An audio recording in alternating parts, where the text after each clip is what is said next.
Everybody, this week we're playing Pathfinder Kingmaker, or rather Josh is playing it.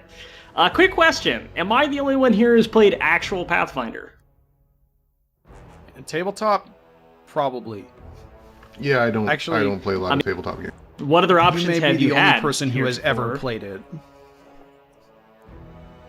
The only person? No! It's an extremely successful...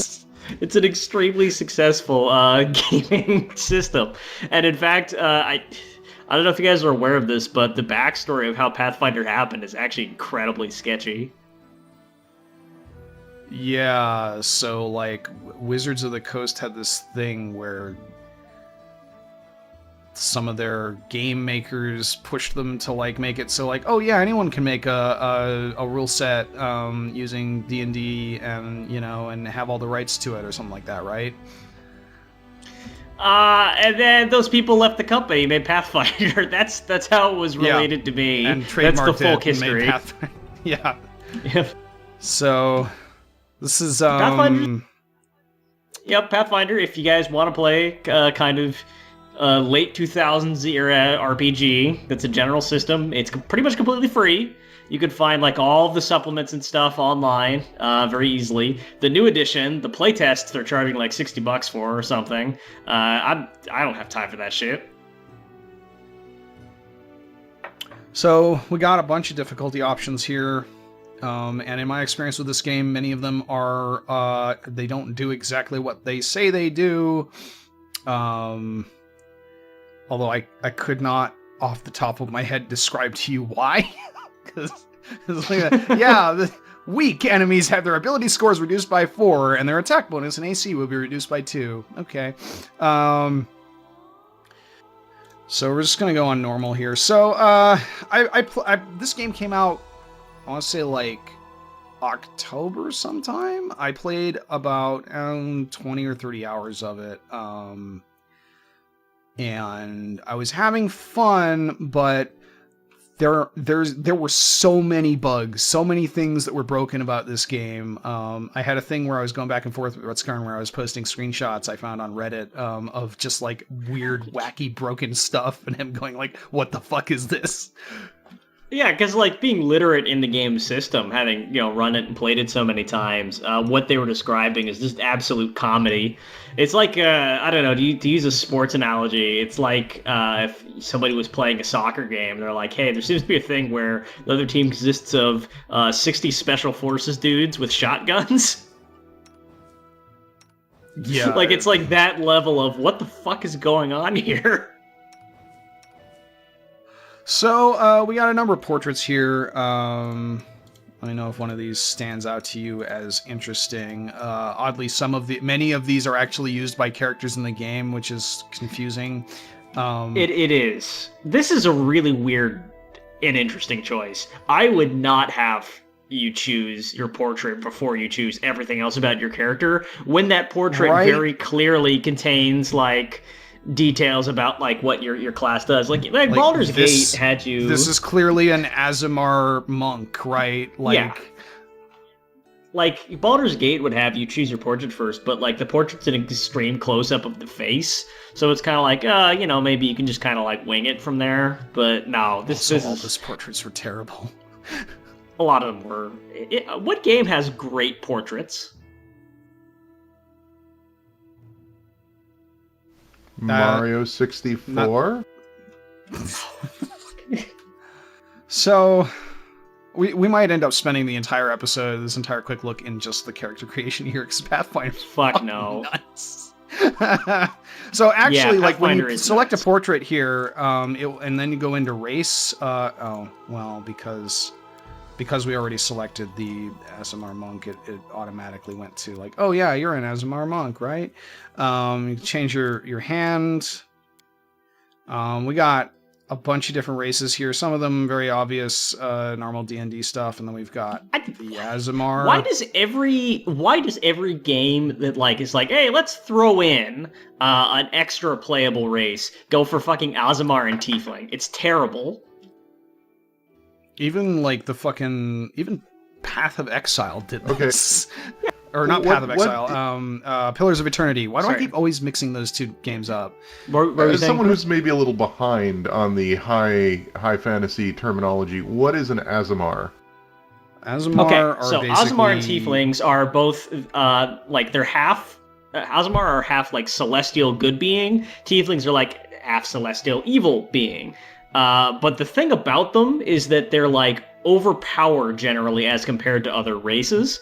And which means that in some editions they get something that's called like a level adjustment, which means that you level up slower. But in Pathfinder, it just means that they cost more race points, which means that you just have to like beg your DM to let you play it, essentially. And I don't know what they do in this game. I'm guessing they nerf them somewhat to like sort of fit with their new. But like, the main problem is they are the objectively best species for a number of builds. Oh wow, that is really ridiculous. So you want to be a fucking ridiculous magus? Well, let's be an Eldritch Scion, and we'll go Angelkin. And some Dracon. No, we'll do Angelkin Abyssal because that makes sense. And now we've got +2 charisma and +2 strength. So here's my beef with Aasimar and Tieflings as a playable race in games like this. Aasimar in particular are very, very stupefyingly boring. Their whole thing is that, so like a lot of the sort of half, like, etc., by default, they don't really have a strong culture. Like, it's like Aasimar generally identify with the culture. They're raised it, fine. But with Tieflings, it's like there's the interesting element of being half devil raises a lot of really obvious questions in like your life about how you came to be, about like how people see you, how people treat you. Like it's a really like loaded with interesting role-playing questions. Aasimar is like your half angel. It's just kind of just like you're designated better than everybody. And yeah, there probably is like an interesting angle there for like a skilled role player in a really in-depth game. But by default as a choice, it's kind of just like... It'd be like you're role-playing modestly less powerful Superman. Yeah, basically. Yeah, it's kind of like... Yeah, it's like, you know, you are born to do good. Really, like, the only question of your character is, are you super good? Or do you reject your heritage and not be super good? Which isn't really very interesting a choice either, mostly. Because that just basically means that you're making, like, the conscious, willful decision to be not, like, what people expect you to be. Which, again, like, can be kind of interesting if handled right, but, like, is not a very, like, rich hook. It's not meaty. So, in class selection here, we have, you know, just all of them. Actually, not all of them. There are a number of popular Pathfinder classes that are not in this game, including, I believe, the Gunslinger one. Yeah, but man, Gunslinger this can be very broken.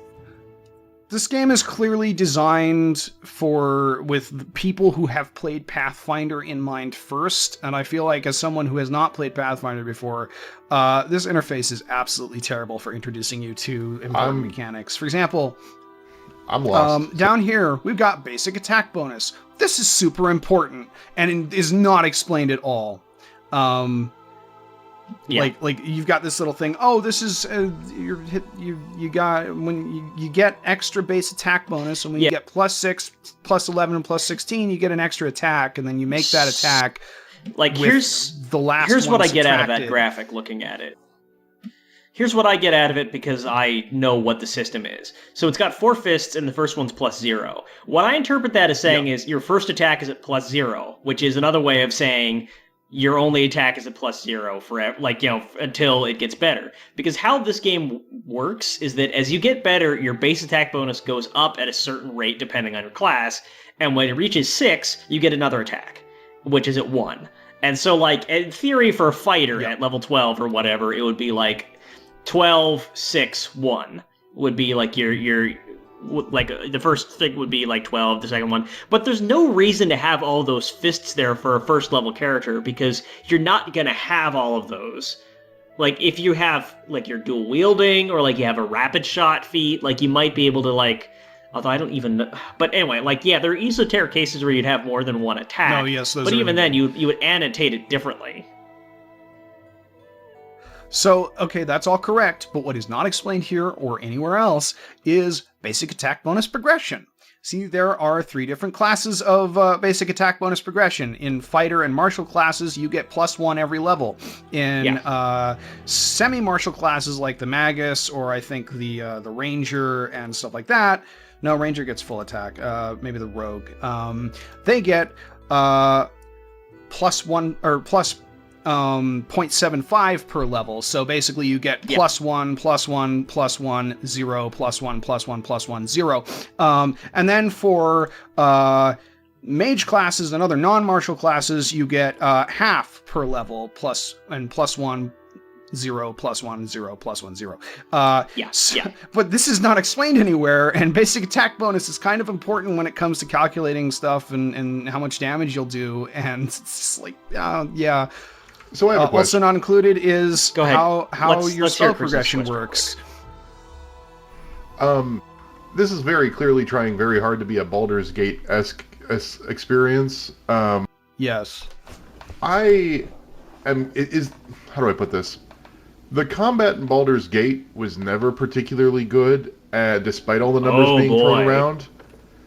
Does the game, when you get to combat, feel like it uses all of these numbers meaningfully? Like, is it a really deep, rich combat system that excuses having this level of character creation? Or is most of this largely just fudgeable and could realistically be simplified down to 5 classes that just let you use all the different kinds of weapons and the numbers don't matter as much? I want to hear Josh's answer because I think I'm going to have a different one just from my Pathfinder experience.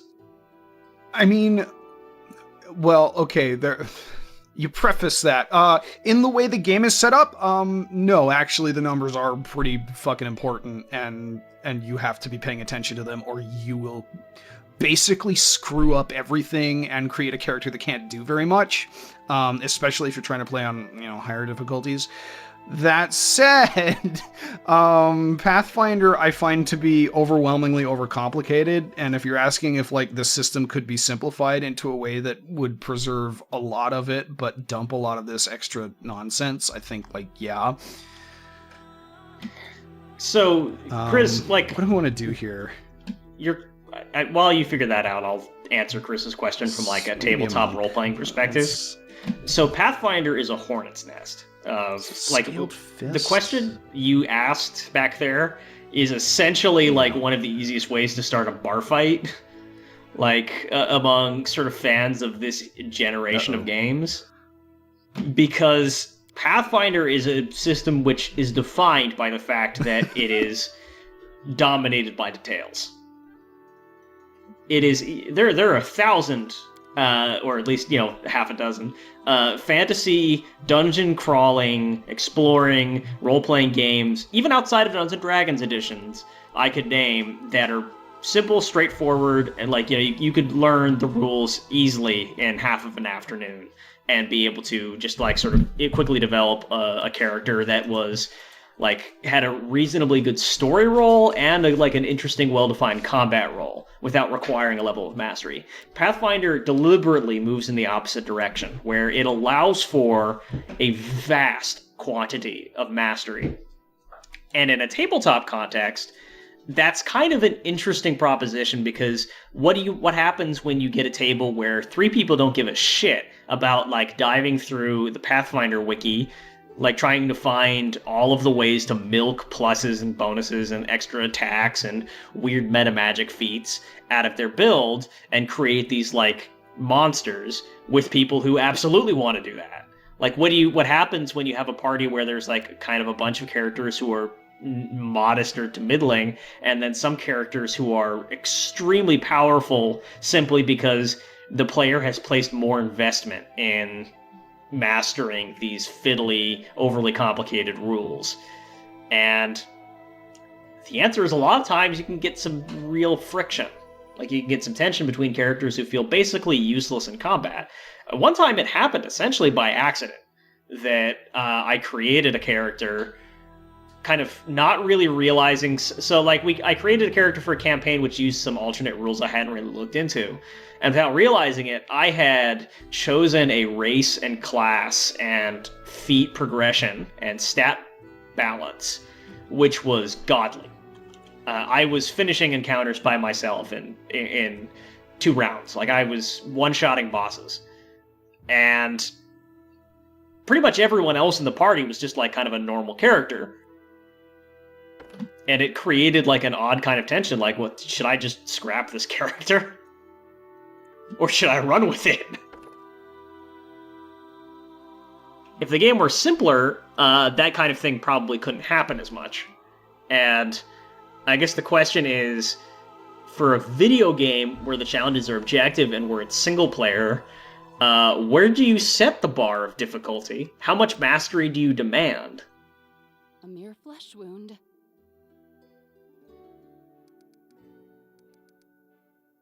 I hope that made sense. I don't know. I mean, it definitely makes sense. Although I do wonder, like in a single player context, I feel like, how do I put this? In an actual Pathfinder session, the fact that you can build builds like that are completely godly, it makes the game feel broken to me. Like, you shouldn't be able to.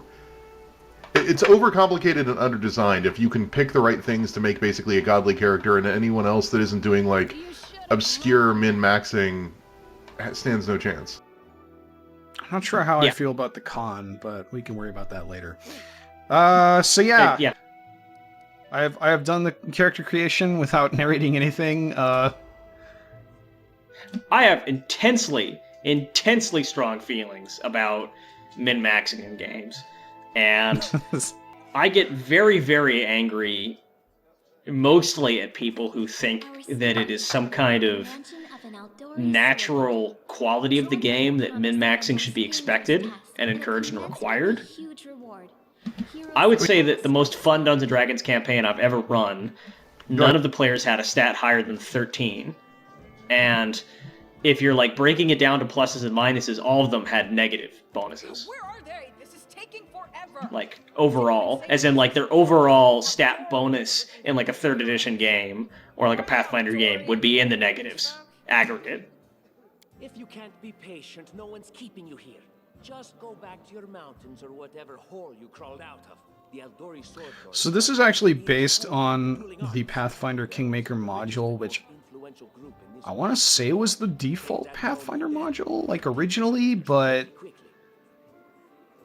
So all these characters like actually established, and a lot of the progression of the story is pre-established as well.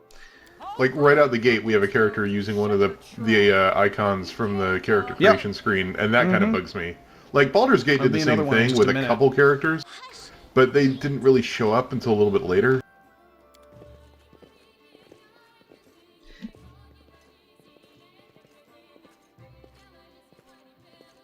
I've been playing a bunch of Battletech lately, and I just want to mash the spacebar so these people finish their animation faster. As Josh had alluded, this game is very much set within the Pathfinder setting. I don't think anyone gives a shit about the Pathfinder setting. Feel free to tell me that you do in the comments. It is like bargain bin library, you know, where they sell the books at the library because they don't want to keep them for people to check out version of Forgotten Realms. Like, the Pathfinder art direction is good, and I really like the way that they genuinely do commit to portraying like lots of different like kinds of like cultures in the art design, and they like try to have the occasional black person, which is still a thing that some systems have trouble with. South of here, just beyond Brevoy's border, lies a region I would not say that many people are invested in what's going on in the Pathfinder setting, just because like it's never like put forward by any of the rules or anything as a thing that is important. And I think a lot of people engage with Pathfinder largely through trawling the wiki. I do wonder at this point what's more worthwhile to invest in if you're an RPG maker, whether it's better to invest in a set of mechanics that once is out there is kind of just out there and everyone understands them, or a universe of lore that has monsters and magic rules and kingdoms and characters and stories that you could then sell expansion packs to give you more characters and monsters? Obstacle stands between you and this title. It's a good question. I think with Pathfinder, the way that they've built out their brand and like expanded their brand has actually made it feel very mushy. Like it's made there's such a broad like variety of class flavors that I don't think are really reasonably meant to coexist within one game. Like you've got your sort of like 19th century feeling occultist in the game with like your musketeer, in the game with your Shaolin monk, in the game with your alchemist, and it ultimately does fall apart. Arguing over who gains the title when we'll most likely lose our lives there.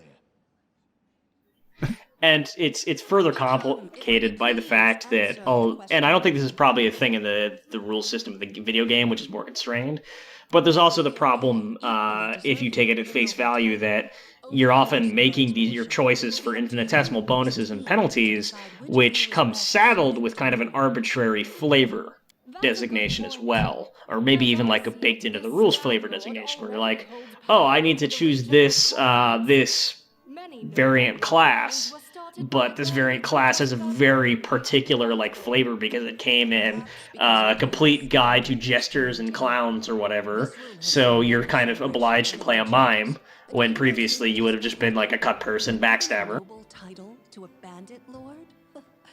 That's one thing that's never happened here. I want Jester to be a subclass of Bard. I think it is. It is, yeah. Actually, yeah. Well, damn it. Don't ask stupid questions. I'm feeling like this thing is beyond parody. It kind of is. It's far beyond parody. Okay, Chris, I'm gonna list off like the Bard archetypes.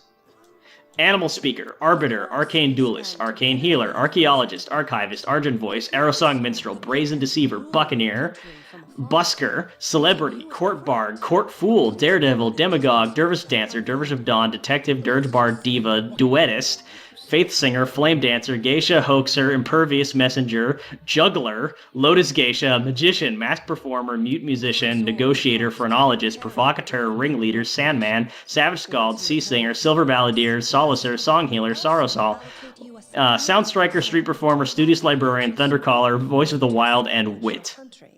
Essentially, I was extremely disappointed when I discovered that Lotus Geisha was not in the game. Satisfactory.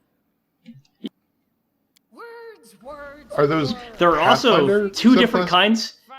Yeah, those are all the Pathfinder subclasses. There are also two variants of Bard that are only available to kobolds. Of course, there will also be an official banquet held in your honor. All of Rostov's high society will gather to celebrate your So basically what's happening here is we and like a dozen other dudes have been hired by this, I guess, regional monarch here, Jamandi Aldori, to go to the neighboring area where the Stag Lord, Bandit King, is ruling, kill him, and then decide that one of us should become the king, the baron of that area, and take over. And it just kind of like, oh, okay, so that's going to be the player character. Yeah, what are you gonna do? It's a very generic sort of D&D kind of starting point. And return in triumph. This kind of stuff did happen in reality. In history, like this was not completely unprecedented. You would hire, sometimes adventurers or a big bunch of mercenaries to go and conquer someplace, and nomads or whatever, and hope that they would be more amenable to you than whoever is currently living there. But it would be like us, our friends, and the 5,000 soldiers we got with us, not like 6 people. Well, there we run into the awkward conceit of Pathfinder that, I'm Butskarnia, pleased to meet you. That in every RPG since 1989, like since after 1989, it's assumed that the party is going to be attacking by themselves and that they will have no forces to marshal. That they are considered a strike force up to any arbitrary task. That did not used to be the case. It used to be the assumption that parties would marshal their own militaries. First, like small militaries, then like large, full-fledged armies. That's fallen very much out of fashion. Is this proto RPGs or is this early D&D? Because I seem to recall you sending us to a cave of like 600 orcs or whatever. Well, that was legitimate because that was just completely fucking insane. That was just a demented design choice. But more importantly, like this was actually a thing until like the late 80s. In like where it would be, they were Dungeons and Dragons games expected you to have a military force, or like if you're a thief to have like a network of thieves. If you're a cleric to have like an abbey and like hundreds of followers. Needed to find a suitable hero and volunteer to follow along on their glorious adventure. A great plan, huh? And here we are with a heroic journey. It wasn't until the game was taken to from me, TSR. And it's kind of a shame Some dwarf who they keeps dumped it. wondering about how we'll all die. It wasn't until basically if you want to get like sort of if you want to get armchair historian and argue about why they got rid of it, I would say it's probably somewhere between many players actually did not want to fuss around with the payroll of the military, and they wanted to have like games that were less about their kind of objective struggle against obstacles within the world and more about like a storyline of a couple of friends on an adventure. And the fact that Hasbro and Wizards of the Coast, when they're developing 3rd edition, wanted to focus in on like the game store experience, which was a brilliant marketing move, and which sort of dedicated itself much more to control like sort of outlined combats than it did to weird arbitrary fuckfests between thousands of troops. Yeah, we didn't get train cell yet. So let me kind of walk you through what's going on here, because I actually did a thing where I set this character up where you could min-max them if you wanted to. So I picked the Scaled Fist version of Monk, which has a special kind of AC bonus. Basically, normally you get AC from your dexterity, right? Well, I picked this because we add our charisma bonus to our AC. So our AC is actually pretty decent for what we're doing for someone who has no armor. And the way Pathfinder works is you can just multi-class into whatever class you want at any point when you level up. So I figured next level, we'll take a level of Paladin to get the bonus that makes all our saving throws base off Charisma as well. And then the level after that, we can just turn into a Sorcerer, and we can just be a Sorcerer that punches people and has ridiculously high AC and saving throws, and also throw a bunch of spells around. Jerking around with multi-classing is a vital step to creating any busted charisma. Pathfinder character. That's the other thing about Pathfinder characters, is that even if they start out feeling like sort of narratively cohesive, the obligations of becoming mechanically strong means that you have to jump between a bunch of classes. So it's kind of like if, Aragorn started out as like a ranger, but then he also suddenly had to dabble as like a pickpocket and do a semester as a wizard. Oh, and also he had to learn how to be an alchemist. Yeah, specifically a vivisectionist, because vivisectionists get the ability to have a mutagen that makes him really strong for a little while. I just... This sounds like an RPG system designed for people that love combat minutia and numbers and really don't care all that much for role-playing at all. Which is really unfortunate, because they went with the fucking Baldur's Gate 2 real-time with pause system, which sucks in this game. See, Chris, I don't know how to say you're wrong. I want to say that, I've had a bunch of, fun role-playing characters with Pathfinder, but I never felt like Pathfinder helped me. I always felt like that the guy to demands of the death. systems at best facilitated what was happening and at worst interfered. And I think we could expect a lot more than facilitated with out of our games these days. Oh yeah, we I have will a say Halo. I like this lighting engine. The way engine it, looks good. This is Unity. but like the way it simulates line of sight by having everything else be blacked Yeah. out looks really nice. Yeah. You should have run. What game are you guys flashing back to the most right now in terms of like what's happening in this story? I don't even want For me, it's Dragon Age. Baldur's Gate. imagine what a terrible Lady Jamandi's holding the line in the bank. Yeah, Dragon Age, because like, oh, we start off and it's cool, and then everything gets fucked. Take this ring. So Well, let's put this mysterious ring on that Tartuccio won't wear himself for some reason. I'm sure that won't cause problems later.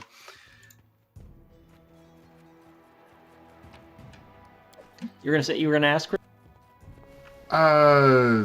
I have dumb opinions. I don't know. Oh, go for it. I think really the want to game hear looks dumb really thing. nice. I think it looks better. No, than it does. Like, Pathfinder. this looks really nice. I think so. Like, not if it fucking weren't for the Pillars of fact that it's- Eternity.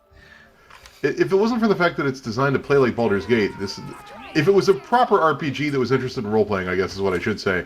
This looks really nice. I will say that I like the fact that this is an incredibly petty point, but I enjoy the fact that the waypoints for moving your character are exactly identical to the ones in Baldur's Gate. Don't hold back. This will hurt. That was very clearly a deliberate decision.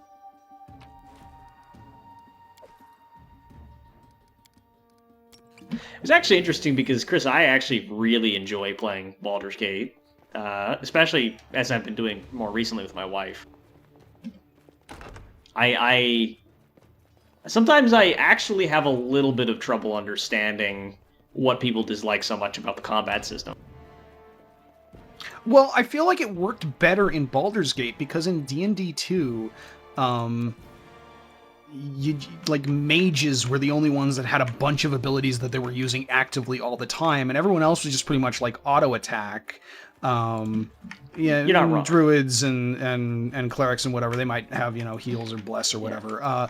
Yeah. But The main thing is it's attacking just, the right it people at gets the right so time. crazy to manage.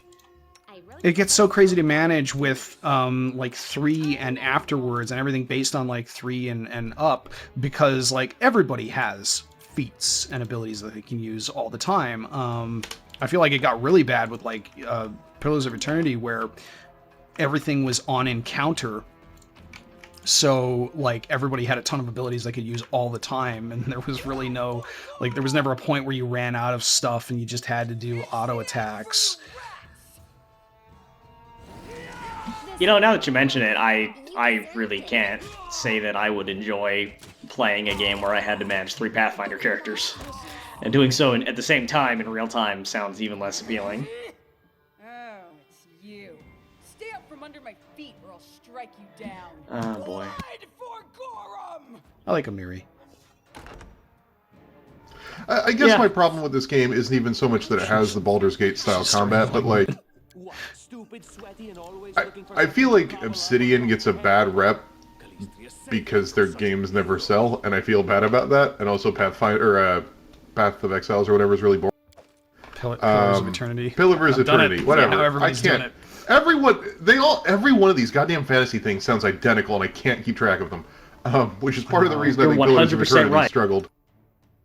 Anyway, but like at this point in, say, Tyranny, which I really, really liked until I just couldn't keep playing because I have too many other fucking games to play. Tyranny opens with like all sorts of interesting character choices before you even see combat, and then even once combat happens, you're making interesting character choices, and it's really role-playing focused, and that's what I really look for in an RPG.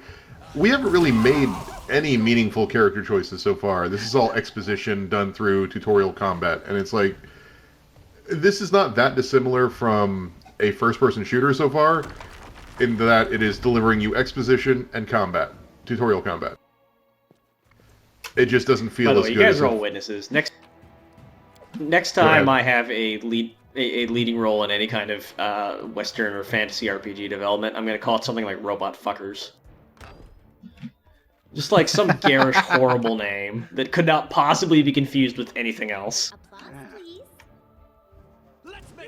Well, I wish it was like even just like a proper noun or something, but like Path of Exile, Pillars of Eternity, like at least Tyranny I remember the name of because it's a thematic tie straight to what the game's about, and it's a single word. Yeah, Tyranny's a good name. Tyranny's a good name. Torment, Tides of Numenera. That's not a good name. I was actually listing that as an example of a bad name. It's kind of like... Are there... It does the Aside main from marketing Tyranny, objective are there of any saying, good hey, names? Planescape Divinity Torment. Original Sin 2. Dragon's Dogma. Dragon Age is okay. Dragon Age. Dragon Age. Dragon No, Age I don't Origins like is Dragon Age. pretty bad, Until though. you discover that the continent in Dragon Age called Thedas is called Thedas because it is an acronym for the Dragon Age setting.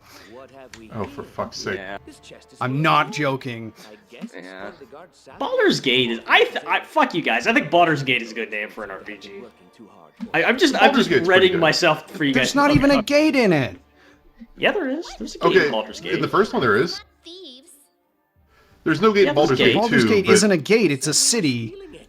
Yeah, with a gate. The gold for safety. How do you There think is you a get into Baldur's the Gate. city, More than Josh? one. Then we can heroically Yeah, but one of them is It's like Baldur's. someone just made a stone arch somewhere and said, "This is Baldur's Gate." Then they put a city next to it. That's exactly what happened. But even then, like, naming the city, naming it after a city, at least is a proper noun. Like, Baldur's Gate is a place you can remember. Sort of like how people remember Skyrim and Morrowind. Like, the Elder Scrolls don't run into this shit. The Elder Scrolls, you remember each game.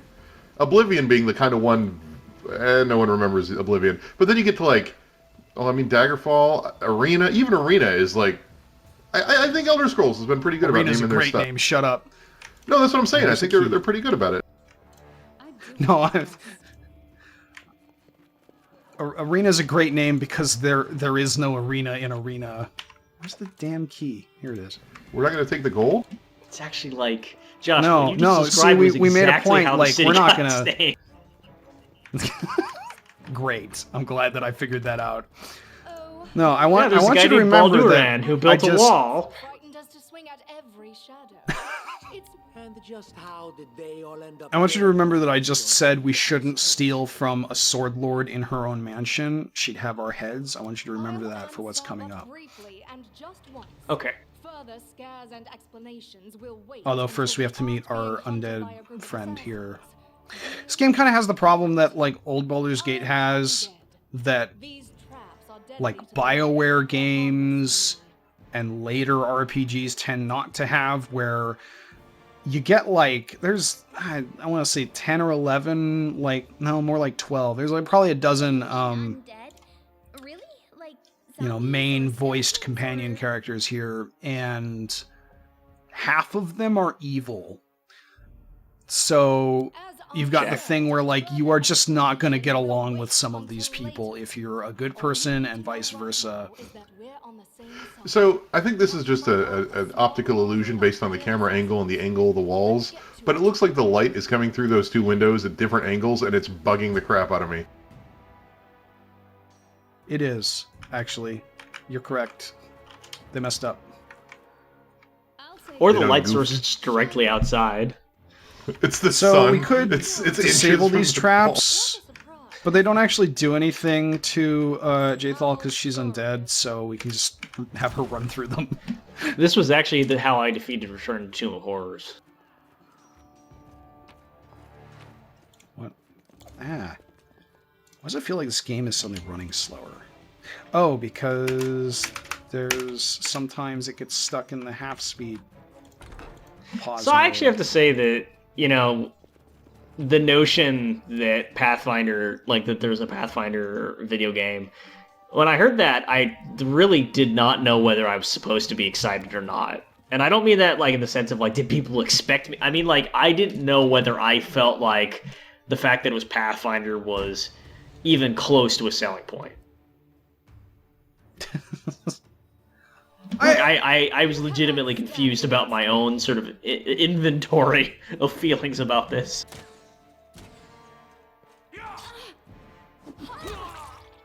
Ugh. We're dunking on this game a lot, but I do like... I kind of like it. The reason I stopped playing it was because it was just utterly broken. But that can be fun in its own way. And again, I want to stress that... broken in like, oh, I can't do this quest because the quest is bugged, kind of broken. Okay, that's different. That's not the fun kind of broken. Like, unbalanced kind of broken. Like, I kind of like, you know, the... I like aspects of the Pathfinder system, and sometimes I like doing min-max stuff. Sometimes I like messing around with, you know, well, that's what I was going to say. Fucking is like, RPG builds. I'm being real negative on it, but I think I'm real negative on it because this is not what I'm looking for in an RPG at all. Or if it is, it's even more like. Weirdly, I would want it to go even more into minutia. Yeah. Like, I don't like the top-down isometric combat in part because if it's going to require me to micromanage 5 people, I want it to be like... I'd rather be like a turn-based... Yeah, I'd rather be a real proper turn... Like, I'd almost rather it be like you do a Final Fantasy zoom into a little XCOM thing where it's a turn-based thing that uses grids and numbers and all that min-maxing really, really matters. Distances matter, order of operations matter, keying combos off one another matters. Every little point of skill investment, it does a different level of damage. Like, that to me is what I would really want if I really wanted to get into the number crunching. I just want to know where our isometric RPG that uses a Commandos style tactical system is. I feel like there's a Warhammer game like that. I can't say that for certain, but I feel like it's something they would do. I feel like that entire genre actually kind of died as soon as 3D came along. I deserve better. Like, there's Commandos, and then there's, like, Desperados, I think, which is, like, made by the same people. Like, the exact same people. And then there's Fallout Tactics, and I actually can't think of any... Like, oh, then there's, like, the Army Men game. Like, the Plastic Army Men game. God, I miss Fallout Tactics being the worst Fallout game. Time's wasting. Brotherhood of Steel was worse. Okay, that's true. That is a true statement. I can't fight that. Josh, do we know how to solve this? I'm really confused. The last several times I solved it, I did it by doing this a whole bunch. Until it fixed itself. So that's how I solve puzzles. In a sense, yes, you do know how to solve it. Yeah. Boy, doesn't it make you wish you had a GM you could just say, alright, I just jerk off the statues for like 40 minutes. What affects that middle one there? It's actually, you have to think really carefully when you're designing tabletop puzzles that you can't make one that can be brute forced. Because even if it takes a week, your players will be like, yeah, we just stand there and brute force it for a week, obviously. We should move. I don't tolerate fools. You have my attention. I deserve better. I'm actually on a level of, like, design pretentious where I really don't like using D20s for combat anymore. Like, I don't like D20 derivative. Remember how I said we weren't going to rob a sword lord in her own mansion? Just keep that in mind while I'm collecting all of this hidden treasure. Okay. Okay, bye. Great. I mean, that's on you, right? That wasn't, like, mandatory? No. Okay. But again, if your character says it in a scripted thing, and then the game gives you the option of doing that, I like role-playing. I don't know. I'm weird. Sure. Oh, yeah. I mean, you'll never hear me say, yeah, fuck role-playing. You should have run.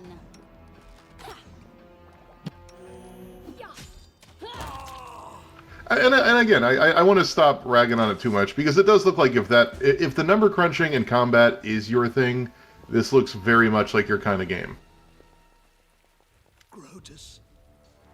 Now we've got Kareem, the sad dwarf cleric. Yeah, that's sort of the other problem with this game for like people who want to do min-max crazy builds, though, is that all the companions are built really badly. Speaking to a dying Can you man. control their leveling, or do they make those decisions on their own? You can control their, well, you can set it up so that they auto level, but if you ever turn that off, you can't turn it back on again. But you know, you can control their level up, but like I suppose I must postpone meeting my god. you like some of their base class choice stuff is really bad, and some of their base ability scores are really bad. Like for example, Harim here is a cleric. His strength dex are pretty not great. His wisdom's okay. Well, his wisdom's pretty good, but he is a cleric with chaos and destruction domains, which are not good. He follows a dark god, apparently, according to that other tab. Yeah, he follows the god of the end of the world. And he basically just wanders around. He is your apocalyptic prophet dude. But like, you know, I vast can see how you could majority of the write time, that, you want a though. cleric that's basically based around healing people, and he does not do that very well. Also, I believe until like when the game came out, I believe the destruction domain was just broken and did not do anything. So there was that too. But I can like. I could see how you could write a cleric that does healing, but also sort of a end of the world herald guy. No, it's interesting. It's just like his stats are not great. Like the way he's set up does not make for it. Like it's difficult to slot him into a party. Right. I don't know. I get this really. I still am sensing this really weird tension between the need of these systems to be min-maxed perfect so that you have good characters, and good writing. And I feel it's weird that this game is like apparently written by Chris Avellone, because like he know. contributed to it. There's definitely some dialogue that is not good that I suspect was not Chris Avellone. Or Avellone. Why did I say Avellone? So we got some interesting. This kind of stuff was in Pillars of Eternity as well. These sort of like dilemma choices where you get storybook kind of stuff. We want to rush inside. See, that's a role-playing choice. I like that. Based on stats, this is cool. This is more my speed. That's That D20 didn't actually for lead you. to these people caught in the fire dying. We just got exhausted. That's fine. But we can use Restoration Lesser to remove exhausted from ourselves, so... Yeah. A friendly reminder that D20 skill checks are terrible. Don't hesitate. Yeah. And then we've got, like, Valerie here, who is a tower shield specialist, so she's like a tank, and she's got a strength of 14, a dex of 13, and then she's got a bunch of charisma for some reason, so I always end up turning her into a character that just uses Persuade in combat to intimidate everyone. Well, that seems kind of cool. Like, I feel like the system does let you do cool things. Again, that's part of... Oops. Are we dumping? I accidentally took the money from the chest. Oh, so you pulled a Chris looting things in like, PUBG. when you leave, you can just loot everything in the level. Look, I did that one time, Josh. It's not funny. Have we told that story? I don't know. Probably. So one time we were playing PUBG late at night, and Chris was drinking, and we came up to a crate drop that was just out in the world, and snuck up to it, and Chris needed some stuff, so we got all the stuff for Chris, and he went up to it to go pick it up, and then he says he's got it, and we leave and go to a building, and then a couple minutes later he says, oh, I just hit my entire party with burning hands. Excellent. A couple minutes later he says, hey guys, I don't have anything. It turned out instead of going to the crate and picking up everything in the crate, he went to the crate and dropped his entire inventory in front of it. No, transferred it into the crate, actually. Made the crate even better. We ran back to the crate and got it all back, and it was all great until we lost the game at some point, because I'm pretty sure we didn't win that one.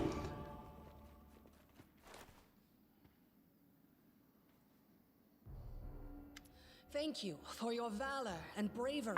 The enemy was strong, but you were stronger. Are we just teleport back to the castle? Okay.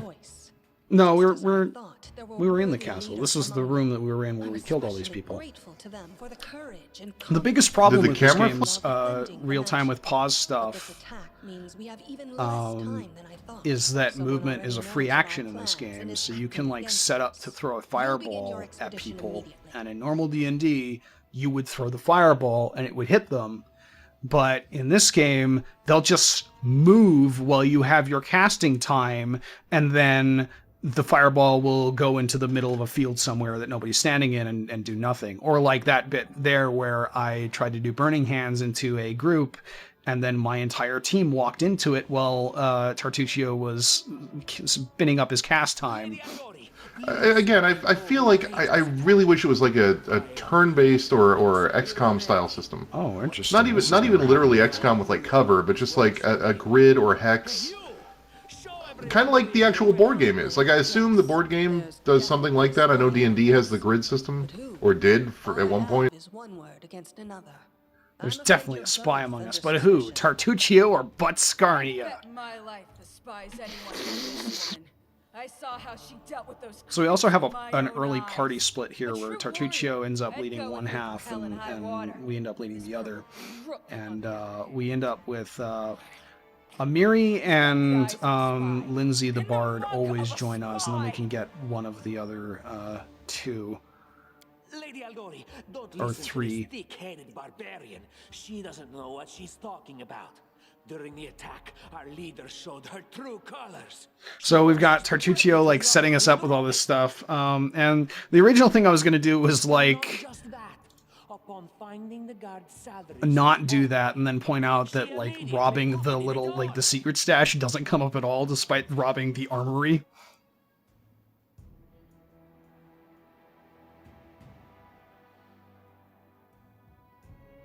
Considering the circumstances, that was more than reasonable. That was a sound decision. Having persuade in this game is pretty useful. Well, that's good to hear. I mean, that's a role-playing thing. Yeah.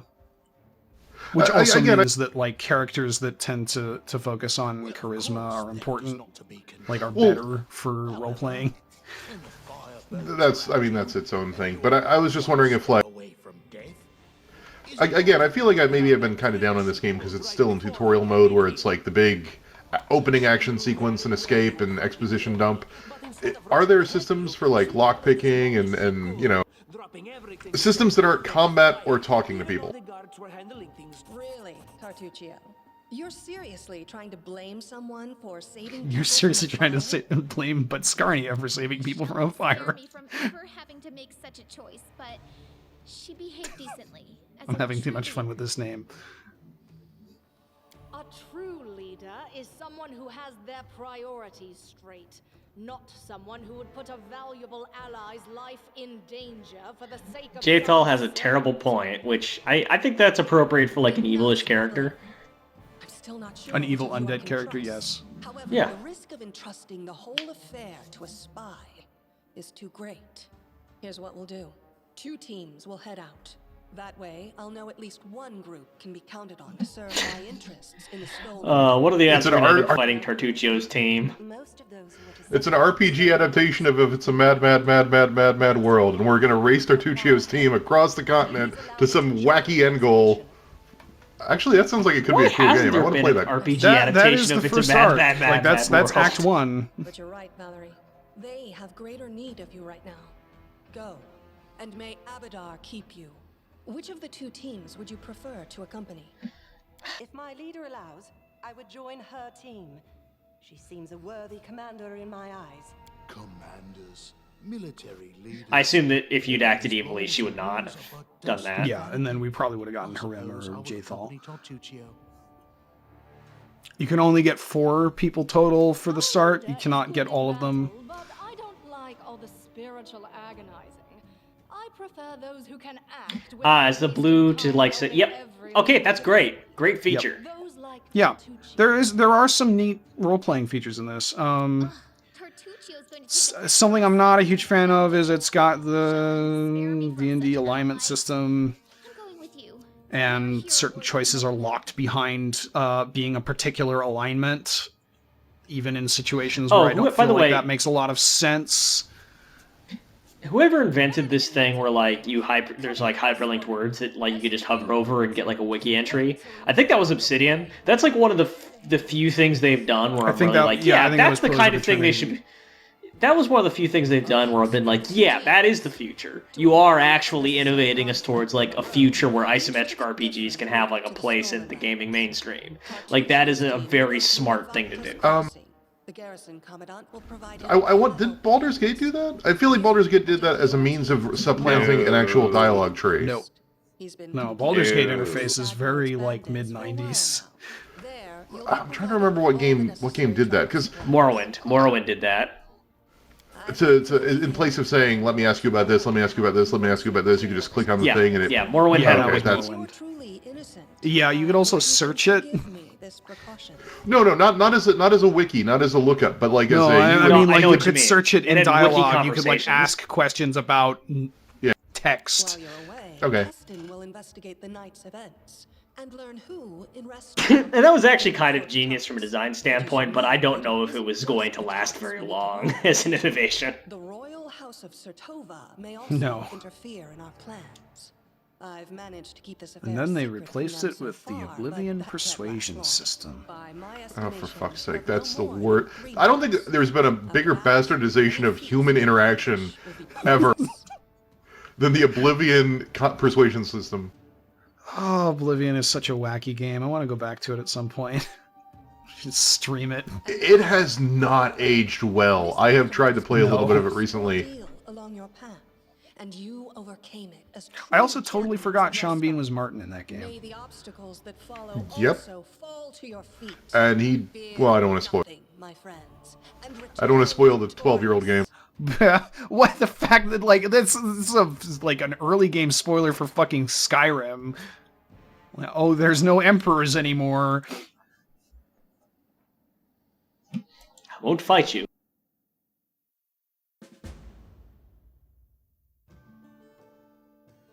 All right, so that was Pathfinder Kingmaker. Oh, it was just getting good. Surviving a terrible night. My life is drab and wretched. Don't try to manipulate me. Beware. I like that. You can't scare me. What nonsense! Gracious, what a hero! Yeah, here. I get it. Again, I do kind of like the vaguely Fallout-y / tabletop open world. Yeah. I feel like we were kind of harsh on this, but I also feel like it's because we just played through like tutorial stuff and also bitched about the RPG of Pathfinder. Yeah. I feel like once you get past the first hour or so of play, I think this would be a little bit more into what I would be looking for an RPG. I like it. You know, again, I played 20, 30 hours of this thing before eventually shelving it because I ran into so many broken stuff. Like, you know, that was like, this game was clearly rushed out the door too early. Have they patched some of that stuff away, or do you know? I believe certain things certainly seem better. I think they increased the speed of travel on the name, or maybe that's a mod I forgot to turn off. That's also possible. I have one art direction niggle. Just set to autocast. With character names, the illuminated first letter does not often work.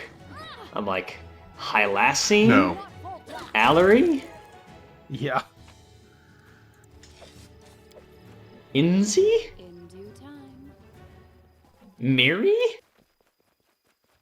We can put camps. So on the Emery, camp stuff. Oh, cool. Oh, that's cool. See, that's a cool mechanic.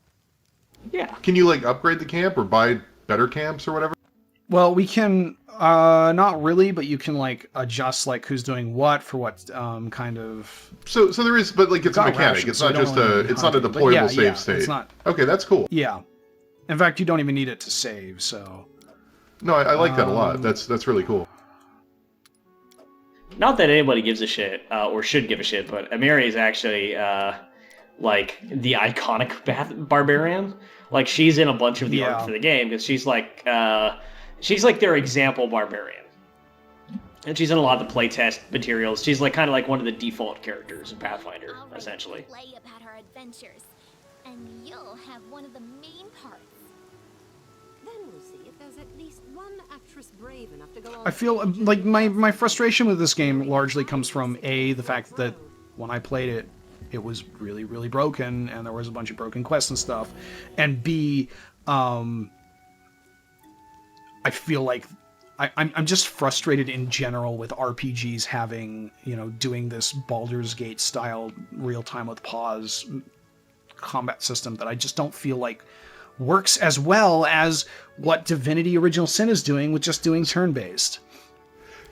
I will say, and at the risk of dragging this episode out even longer, I feel like there's this trend towards nostalgia-driven games that isn't quite working out because everyone's chasing the old stuff. And I don't just mean for isometric RPGs, although that's certainly the case. I've been playing a lot of Dusk and the other one that came out recently, Project Warlock, the two id-inspired shooter games, and both of them like do similar mistakes to what a lot of these isometric RPGs are, which are you don't take what the original did really well and got famous for. You take the sort of surface level aesthetic and values and then try to replicate it, and that's part of what makes it not work as well. Yeah, I absolutely agree with that. Like, people love Baldur's Gate not because people love isometric RPGs. They love Baldur's Gate because it was sort of like the most epic thing you could play at the time. At a time before Grand Theft Auto or Red Dead Redemption, it offered this like massive scope of role-playing and action and storytelling and characters and lush orchestral music, and it was sort of like the biggest feeling thing you've ever played. And these games don't capture that. These games are very much interested in the minutia of isometric RPG combat systems. And I don't think anyone's ever really been interested in isometric RPG combat.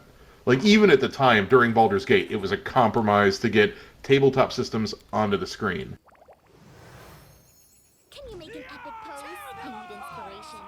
Also, is that bandit a Hulk? Oh, actually, he's a half-orc. Because there are no full orcs in this game, because that's why we have that. Anyway, this has been a look at Pathfinder Kingmaker. It's neat. There are things it could do better. Has this been a look at Pathfinder Kingmaker, or has this been a look at the inside of our own navels as we consider our hot takes on computer role-playing games, and in my case, also tabletop role-playing games? Why not both? Why not both? Good night, folks.